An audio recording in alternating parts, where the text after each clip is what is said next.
L'idée est venue de mon éditeur parce qu'un projet autoroutier, c'est un projet à l'horizon un demi-siècle.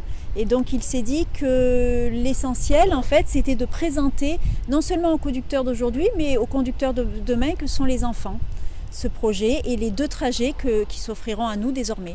C'est original de faire une BD pour expliquer la future autoroute? C'est original, et ce qui est original, c'est que j'ai eu carte blanche et que j'ai pu écrire un conte avec les valeurs qui m'habitent. Alors c'est pour tous les publics finalement, grands et petits, pour bien comprendre comment ça va se passer cette autoroute, et ce dédoublement et cette rocade. Oui, c'est complètement, c'est surtout pour les enfants, mais ça parle aussi aux parents et aux grands-parents, puisqu'il y a un clin d'œil assez appuyé aux fables de La Fontaine. Le titre, c'est Le lièvre, l'escargot et l'autoroute, et on part directement sur l'une des citations les plus connues de La Fontaine: rien ne sert de courir, il faut partir à point. Alors en images, il y a des clins d'œil, il y a des informations en images qu'on ne connaissait pas finalement de la future ou du projet du chantier. Oui, on fait découvrir en fait aux enfants un paysage urbain qu'ils ne connaîtront que dans quelques mois.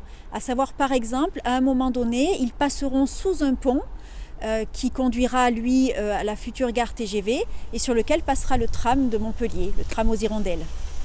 Il y a aussi les nouvelles gares de péage, la gare qui sera vers Baya, qui s'appellera Montpellier 1, et on voit à quel endroit donc se sépareront la partie qui va vers Montpellier et la partie qui ira directement vers Sète. C'est original, mais c'est surtout la volonté de communiquer auprès de tous les publics.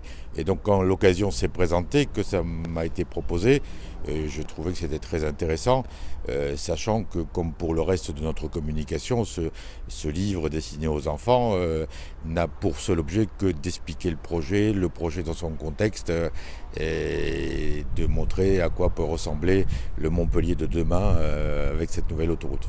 C'est la première fois que vous étiez dans un projet comme ça, sur une BD? Non, ça m'est déjà arrivé de faire produire des BD à l'occasion d'autres projets.